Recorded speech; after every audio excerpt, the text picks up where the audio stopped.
You are listening to a World War I podcast. Hello, this is Victoria and Patricia from the March of the Forgotten podcast. We want to invite you on the journeys and voyages from the history of the First World War. This episode is about the most horrific and devastating battles the world has ever seen throughout history. If you like this podcast and want to click more on our profile, new episodes come out every Thursday. Chapter 1, Deadliest Battles.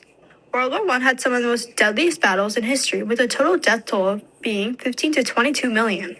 Oh wow, I did not realize the death toll was that high. Were there any specific battles notable for this? Yes, in fact, there are many battles in World War I known for the unnecessary high casualty. There is the Brusilov Offense, the 100-Day Offensive, and the Battle of Somme.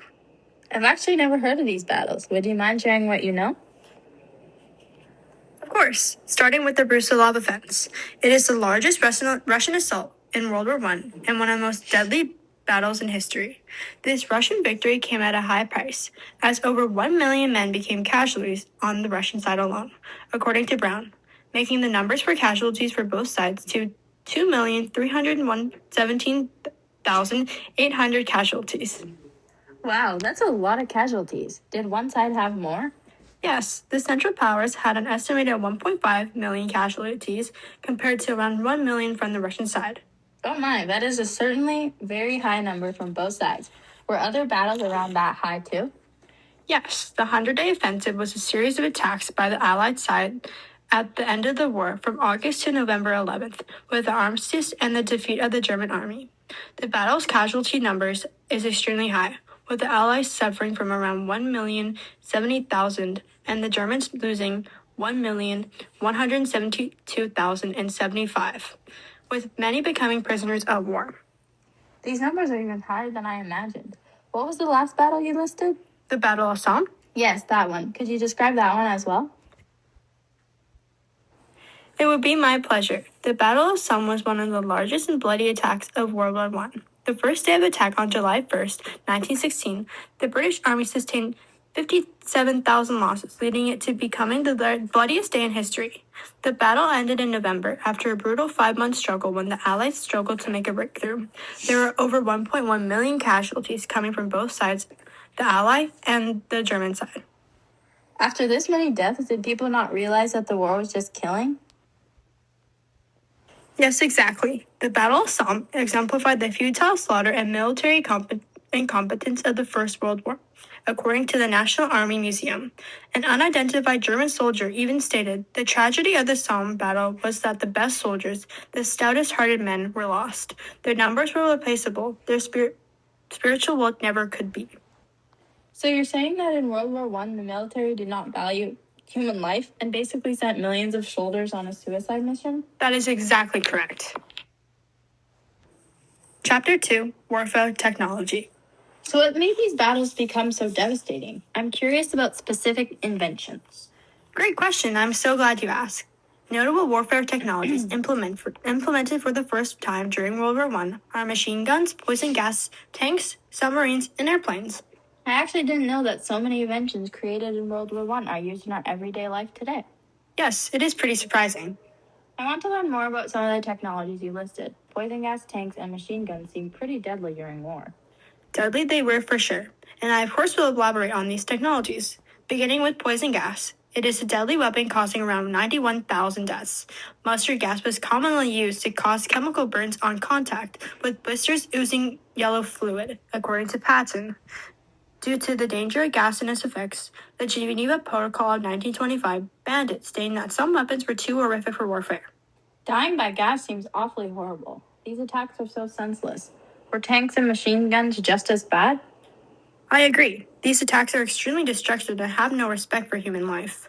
Unfortunately, machine guns were just as bad, with an even higher death toll associated with them. And tanks were first used by the British Army in the Battle of Somme, actually, and had a dramatic effect in crossing trenches and barbed wire. They went where people and horses would traditionally be killed. I can't believe there was a time where horses were used in warfare. I didn't know they were still used in the 20th century. I know. It is pretty hard to believe. Were machine guns a relatively new invention, too? Yeah.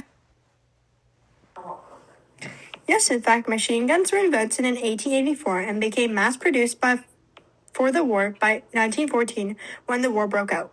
The invention of the machine gun changed armed conflict as it could kill hundreds of soldiers in just minutes, something that could not have been done before. It is so sad to hear that so many soldiers were killed by these inventions. Indeed it is. All right. Chapter 3, Trench Warfare and Environment. Now that I know how high the casualty rates were and the weapons that killed the soldiers, what kind of environment did they fight in? That's actually a really insightful question. World War I is known for the horrific conditions the soldiers fought in. I've heard of this before, I think. Was it trench warfare? Correct! World War I was known for trench warfare, a system where opposing armed forces attack, counterattack, and defend from relatively permanent systems of trenches dug into the ground, according to Britannica. Soldiers had to physically dig holes to create protection. These were surrounded by barbed wire. So on top of the fighting and trying to stay alive, soldiers had to dig a whole system of trenches? Unfortunately, they did. Since trenches were dug from dirt, when it began to rain, the trench was filled with water and thick mud, making it nearly impossible for soldiers to move about. They developed something called trench foot from standing in a cold, wet environment for an extended period of time. It is quite painful, with symptoms including swelling, numbness, and pain. Soldiers had to endure so much pain. I can't believe they were expected to run and fight while having trench foot. Soldiers should have had much better environments. How are they expected to fight for their country if the trenches they were living in were so muddy and flooded? I 100% agree with what you're saying. Countries should have provided better living arrangements, but unfortunately there is very little respect for human life, like I said before. Every soldier was easily replaceable, and armies took that statement and ran. I feel so awful for the soldiers and so angry towards the country. Chapter 4, Lasting Impacts. I can't believe soldiers were treated that way. They had to endure the trenches and witness their friends die in front of them in horrific ways on a daily basis. And because of that, many of the surviving soldiers were traumatized from the events of the war. And that's completely understandable. Once the war was over, did people understand the mental health of soldiers coming back home? Kind of. Some soldiers came back with no physical injuries, but came back with some sort of paralysis or inability to communicate with no physical cause. They called it shell shock, but we now know this as PTSD, and we actually still don't have a full understanding of what it is according to the PBS NewsHour. I can't believe they still don't know. But treatment has gotten much more advanced right now after World War I. That's good then.